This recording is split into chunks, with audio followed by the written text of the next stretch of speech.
So, I want to take you through three things that anxious, preoccupied individuals often do in relationships that push people away and they may not realize.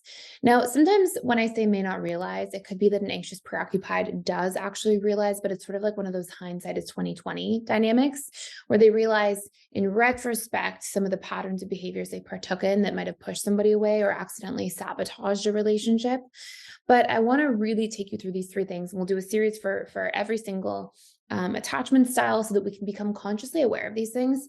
And rather than just trying to change the behavior, I really want to recommend that you instead look within at the root cause of these patterns of behavior and do the inner healing that cater to transforming that root cause so that this will change naturally and also in a way that allows your relationships and your relationship to self to become more secure.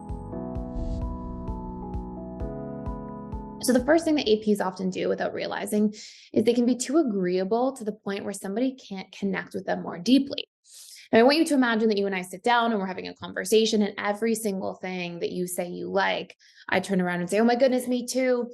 And then as we keep going and keep talking for an hour, for 2 hours, for 3 hours, I'm still so agreeable all the way through. Part of you would just naturally start to wonder, like, well, who are you really? What are your own individual thoughts and opinions and ideas?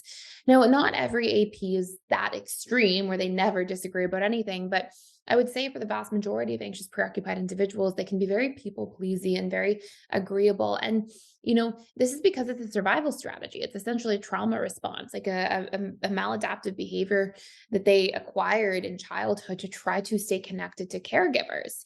Now, that might have served to a certain degree in childhood to try to stay close and stay connected.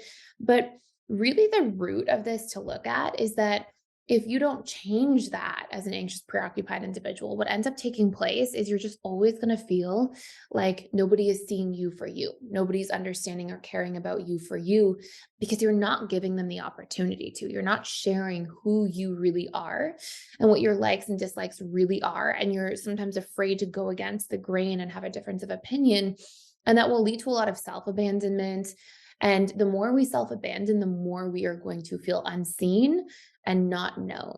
And the more we are going to feel like people are not really connecting to us for us or caring about us as individuals, which often then becomes this feeling of like a self fulfilling prophecy for APs because they connect to somebody, they really care about that connection, but then they're not really showing themselves. It's like APs have their own secret emotional unavailability because they keep the mask on the whole time in relationships. And they really are hesitant to let themselves be seen and known and understood outside of those like survival fears they have of being abandoned. And so, we'll often see an anxious, preoccupied not knowing themselves and then not feeling known. And it can lead to more unfulfilling relationships, which is then more likely to trigger that fear of abandonment because you feel like everything's always on shaky ground.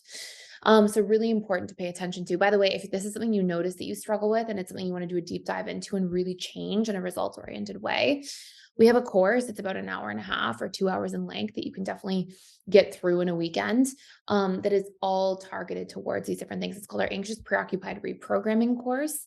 And it talks about boundaries and knowing your needs and reconditioning these fears and these different stories that lead to these behaviors.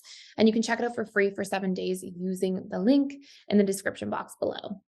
The number two thing that anxious preoccupieds often do that pushes people away without realizing is they can put pressure on relationships. And the pressure at its root is usually a subconscious strategy to maintain some kind of certainty because APs really want this certainty of like, you'll stick around, you'll stay, you won't abandon me.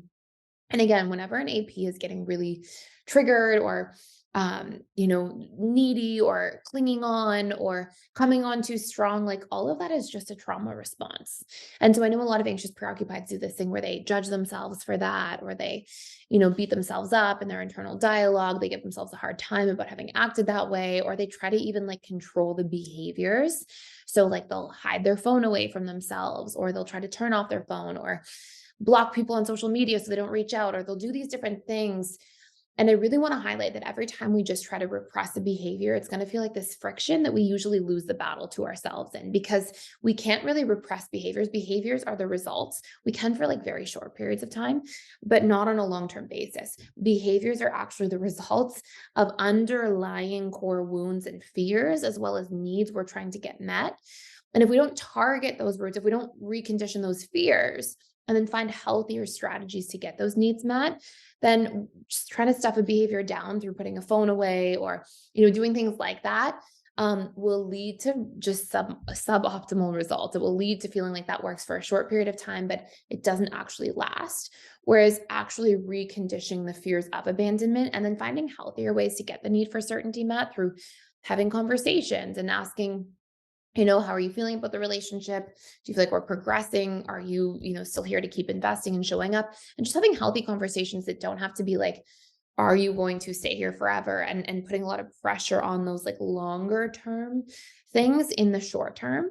But getting certainty through like, how are you feeling about everything? How are things unfolding? And just having conversations that engage a person and where they're at tend to be much healthier solutions. And if somebody's not ready to move at your pace, it's really important to remember as well that everybody has a different pace that they want to move at in relationships because of the way that they were programmed to attach to others.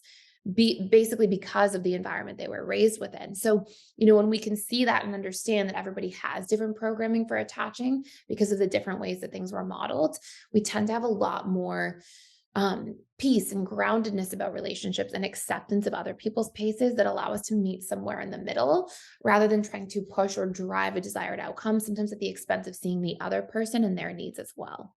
And number three, one of the big things APs do is they can sometimes put too much focus on the relationship and the relationship's future, or even focus on like fixing the relationship and needing reassurance about the future rather than actually being present in the relationship. And I find that sometimes anxious preoccupied, it's like if you've ever done a task at work that you don't enjoy, like maybe you don't like writing and you have to turn in a report, and it's like you just want to get to the end, get to the end, get to the end. Like sometimes AP sort of have that same kind of relationship to relationships at times, especially romantically, where they just want to get to like the end, the outcome, the marriage, the commitment, the conversation, that sometimes they forget to engage in like the actual presence of the relationship and allowing the relationship to unfold and having the appropriate discussions where both people can be seen and heard fully and understood and considered. And wherever we are so fixated on an outcome, we're not being present in the actual environment or journey of what's in front of us. And so sometimes it can actually make somebody on the other side of things feel subconsciously unseen or disconnected in a way.